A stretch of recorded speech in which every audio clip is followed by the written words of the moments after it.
বলো বাবা। আজকে আমাদের খুব শুভ সংবাদ আছে, শুভ খবর আছে। বাবা। আমাদের ঘরে না হ্যাঁ। এই যে অতিথি এসছে, সে ঘটক হয়নি। হ্যাঁ, হ্যাঁ। তোর বিয়ের জন্য। ও আমার বিয়ে লেগেছে। হ্যাঁ। কি মজা। আর সামনে যাবি?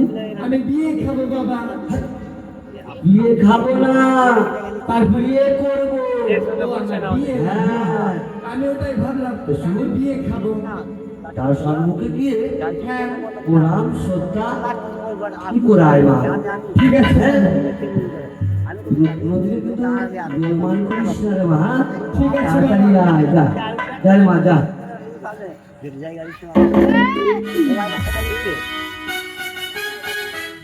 প্রণাম প্রণাম।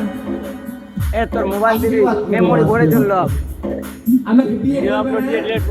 ওটাই করতো, আর কিছু করার নাই। নেট অন কর, হটস্পট অন করতো। তুমি তো আমার স্বামী গো, আগে শেষ আমাকে করো। বিয়ে করতেছ না? আমি তোমার স্বামী। হ্যাঁ। এগুলা আমার মামি।